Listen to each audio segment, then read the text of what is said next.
जय हिंद दोस्तों। तो भारत ने यहाँ पर स्वदेशीकरण को अपना सबसे बड़ा मिशन बना लिया है। चाहे वो दूसरे देशों से व्यापार को लेकर हो, स्वदेशी टैक्स सेक्टर या स्वदेशी डिफेंस सेक्टर हो। भारत के कॉमर्स मिनिस्टर पीयूष गोयल जी ने ये कहा कि यूरोपियन देशों Switzerland, Norway, Liechtenstein, Iceland European free trade association के जरिए एक एफटीए साइन हुआ है, जिसके अंतर्गत लगभग 90% भारतीय चीजों पर टैरिफ कट कर दिया गया है। भारत ने यहाँ पर इन देशों से ये भी कहा कि अगर आप वाकई में ही भारतीय मार्केट का लाभ उठाना चाहते हैं तो आप भारत में इन्वेस्ट करो। तो एफ्टा यानी यूरोपियन फ्री ट्रेड एसोसिएशन यहाँ पर $100 बिलियन 15 सालों में भारतीय मार्केट में इन्वेस्ट करेंगी, जिससे कि लगभग 10 लाख जॉब्स क्रिएट होंगी। एफ्टा भारत में R&D मैन्युफैक्चरिंग भी करना चाहती हैं। ये देश भारत को चाइना का अल्टरनेट बनाना चाहते हैं, क्योंकि इनको पता है कि पूरी दुनिया में सिर्फ भारत ही ऐसा देश है जो कि चाइना को रिप्लेस कर सकता है। सिर्फ भारत के पास ही वो मैन पावर है, वो टैलेंट है जो चाइना से सीधी टक्कर लेगा। आखिर ये देश चाइना से अपनी मैन्युफैक्चरिंग हब को रिप्लेस क्यों करना चाहते हैं? हो क्या रहा है कि चाइना में लेबर महंगी हो रही है, जिससे कि इन मैन्युफैक्चरिंग कंपनीज को इतना फायदा नहीं हो रहा। दूसरी ओर चाइना और वेस्ट की तनातनी के बीच इन कंपनीज को समझ में नहीं आ रहा है कि वो चाइना में रहे या अपने देश वापस लौट जाएं। तीसरी सबसे खतरनाक बात, चाइना यहाँ नेक्स्ट लेवल का गेम खेल रहा है। चाइना पहले तो विदेशी टॉप कंपनीज को लालच देकर चाइना बुलाता है, बड़े अच्छे ऑफर देता है, फिर धीरे धीरे उन कंपनीज के पूरे शेयर पर अपने बिजनेसमैन्स के जरिए कब्जा करना शुरू कर देता है, जिससे कि वो कंपनीज विदेशी न होकर चाइनीज बन जाती हैं। सबसे ज्यादा इसी बात से ये देश डरते हैं। ट्रंप यहाँ पर पागल नहीं जो हर बार ये कहता है कि एप्पल, माइक्रोसॉफ्ट, गूगल वापस अमेरिका आ जाएं। यही सबसे बड़ा कारण है। चाइना के पास बेशुमार पैसा है, उसके लिए ये सब करना कोई बड़ी बात नहीं। भारत की इन यूरोपियन देशों के साथ हुई इस एफ्टा डील में भारत इन देशों को लेदर, जेम्स ज्वेलरी, फार्मा यानी कि मेडिसिन, चाय, कॉफी, टेक्सटाइल्स, इन सब चीजों को बिना टैरिफ के यूरोपियन मार्केट में एंटर करेंगी। दूसरी ओर इन देशों के द्वारा भारत में बेची जाने वाली चॉकलेट, घड़ियां, इलेक्ट्रॉनिक सामान, कॉफी, सी फूड जैसी आइटम्स पर भी ड्यूटी बहुत ज़्यादा कम कर दी है। ये देश भी भारत की तरह ट्रंप के टैरिफ के सताए हुए हैं। ट्रंप यहाँ पर भारत की तरह ही इन देशों की मार्केट में भी अपना कब्जा करना चाहता है। ये देश चॉकलेट, सी फूड जैसी जो आइटम्स अमेरिकन मार्केट में बेचते थे, ट्रंप ने उनके ऊपर भी बहुत बड़ा टैरिफ लगा दिया, जिसके बाद ये देश इन सामान के लिए अपनी अमेरिकन मार्केट को भारत की ओर शिफ्ट करना चाहते थे। यहाँ पर अब पूरी दुनिया को समझ में आ रहा है कि अमेरिका किस तरह से पूरी दुनिया को कंट्रोल करना चाहता है। धीरे धीरे सभी देश अपनी डिपेंडेंसी को अमेरिकन मार्केट से कम कर रहे हैं। यहाँ पर भारत ने केवल दूसरे देशों से व्यापार के क्षेत्र में ही नहीं, बल्कि टेक के क्षेत्र में भी स्वदेशीकरण करना शुरू कर दिया है। भारत की इस स्वदेशीकरण लहर में भारत की योहो जैसी टेक कंपनीज बढ़ चढ़कर हिस्सा ले रही हैं।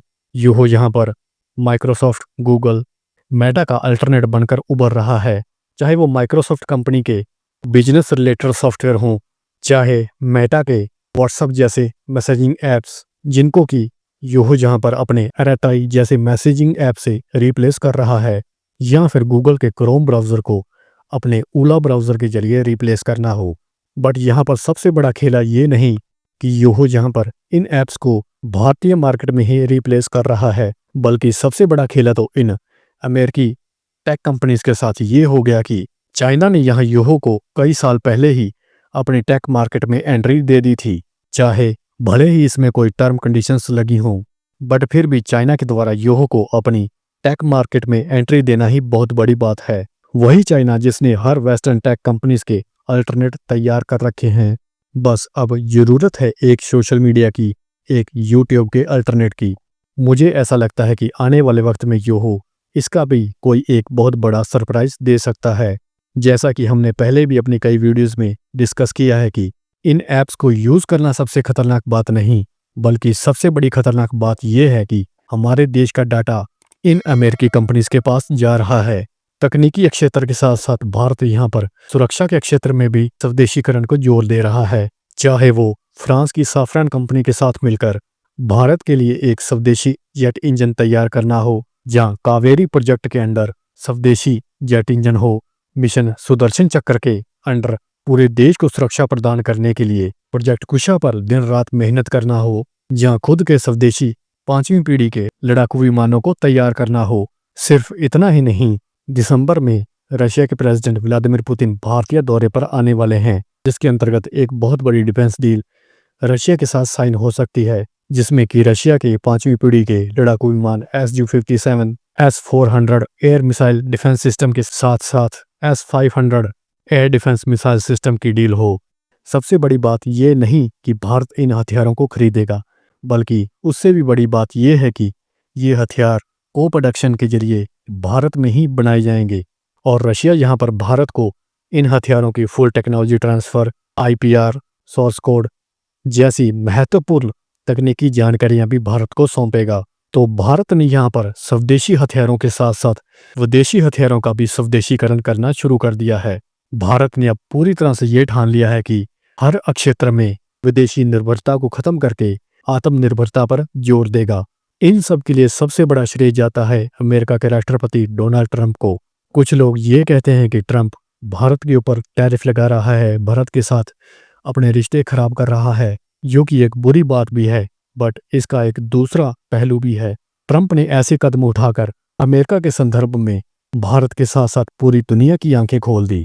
ट्रंप में यहाँ पर लाख कमियां होंगी, बट उसमें एक सबसे बड़ी खासियत यह है कि अपने विचारों को लेकर ट्रंप में पूरी तरह से ट्रांसपेरेंसी है।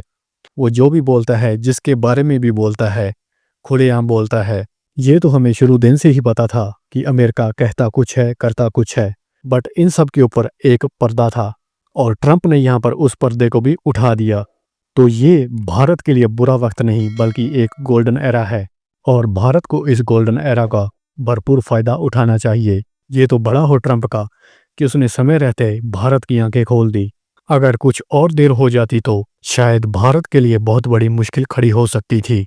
यहाँ पर लास्ट में मैं यही कहना चाहूँगा, जिस तरह से अभी भारत में त्योहारों का सीजन चल रहा है, तो आप जब भी बाजार में जाएं, स्वदेशी चीज़ों को पहल दें और भारत को मजबूत विकसित बनाने के लिए स्वदेशीकरण की इस लहर में बढ़ चढ़कर हिस्सा लें। जय हिंद, जय भारत।